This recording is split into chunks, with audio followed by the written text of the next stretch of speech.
Hello everybody, this is Bradley from RaceBeacon, and today we have some F1 breaking news. It's been a while since we've done one of these, but we are gearing up for the new F1 season with testing just around the corner. In fact, it's starting in just 4 days' time this Thursday. Now, it's unfortunately not the happy video that I was hoping to put out today, but we have got breaking news in the last half hour that Lance Stroll is going to miss pre-season testing in Bahrain. Now, if you haven't heard why, I'm going to go through the team statement, but afterwards we are going to discuss basically the implications of this because it is quite big. So, the statement reads, Lance Stroll to miss pre-season Bahrain testing. Aston Martin Aramco cognizant Formula 1 team driver injured in minor training accident. Whilst pre-season training on a bicycle in Spain, Lance Stroll was involved in a minor accident and sustained injuries which will result in him sitting out the pre-season test in Bahrain. Lance is, however, expecting a quick recovery and return to driving duties. His fitness to return to the cockpit will be assessed daily, and the team will issue an update ahead of the Bahrain Grand Prix.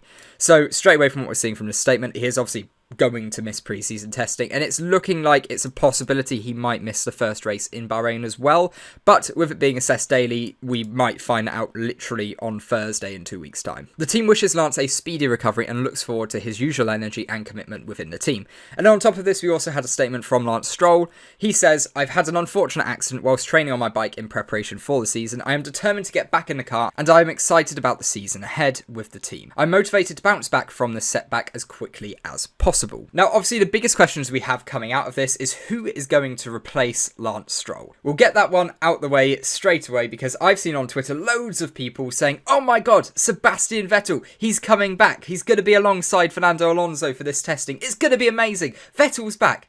Guys, I'm sorry. He very likely won't. Aston Martin's 2 reserve drivers are Felipe Drugovich and Stoffel Vandoorne. Obviously, you've got 2 very good drivers there, and 2 who do have some experience with F1 testing. Of course, you have Sebastian Vettel, who's a great option, but I don't think that's going to happen, I'm sorry. Now, I think a more interesting question is, especially logistically, Aston Martin, what do they do here? Do they give Alonso 2 days now instead of a day and a half, so 3 sessions? Do they now give him 4 sessions? Because obviously we have 2 sessions a day. Over 3 days, there's 6 sessions in total. Do they now give him 4 sessions and then split Vandoorne and Drugovich 1 each? Do they give Drugovich 2? Do they give Vandoorne 2 and then Alonso 4 or something? You know, how are they going to go about this? Do they use both the reserve drivers, one of the reserve drivers, or does Alonso just do all of it?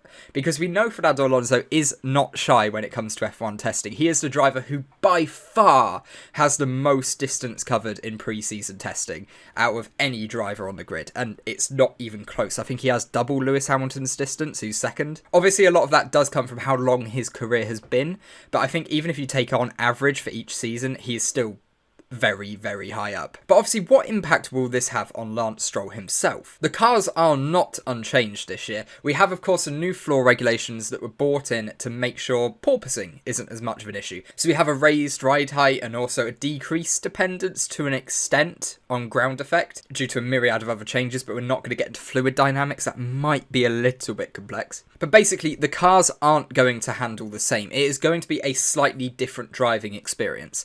And Lance Stroll missing out on what will effectively be about 12-13 hours of testing, that is massive. He's now going to be coming into Bahrain, well, hopefully coming into the Bahrain Grand Prix. FP1, FP2, FP3, he is going to want to get as much running in as possible, if, of course, he is fit. And, of course, the car's going to handle very differently because Aston Martin, I'm expecting slightly more special things from them this year. The car that they released in their launch looks very aggressive, especially around the side pods. It's going to be so interesting what happens. And, of course, this is the influence coming in from the Mercedes, the Red Bull staff that Aston Martin have pumped a lot of money into to bring to the team, and their influence is finally starting to appear on the car. So this is a really bad thing for Lance Stroll. This is probably going to be the first time he has a more competitive car. It's probably closer to what the Racing Point was a few years ago.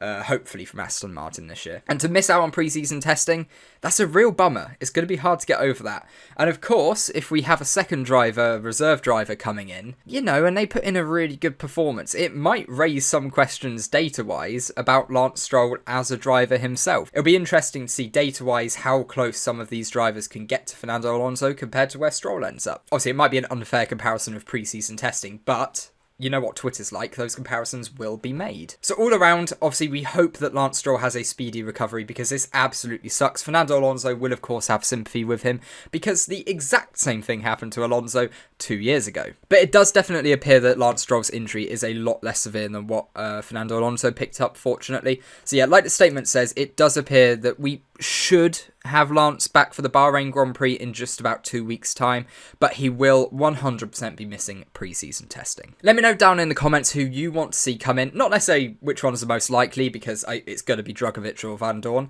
but let me know who you would love to see come in. I imagine most of the comments will say Vettel, but maybe you have another driver. You know, personally, I'd say Jenson Button, but that might not be remotely realistic. But let me know down in the comments who you'd like to see come in to replace Lance Stroll for maybe a session or two. And of course, we are now building up into the F1 season. We have a couple of videos coming out over the next few days, basically previewing pre-season testing this year and exactly what we're going to see happen, what we're going to have to look out for. And I've put a little bit of detail into these videos, so I think you should watch it, in my opinion, because views, but also because I think they're genuinely quite insightful. So yeah, if you want to watch it, subscribe to the channel, ring the notification bell, and you'll get them as soon as they come out. But guys, as ever, until next time, hope you all have a great day, and hopefully see you tomorrow. Goodbye.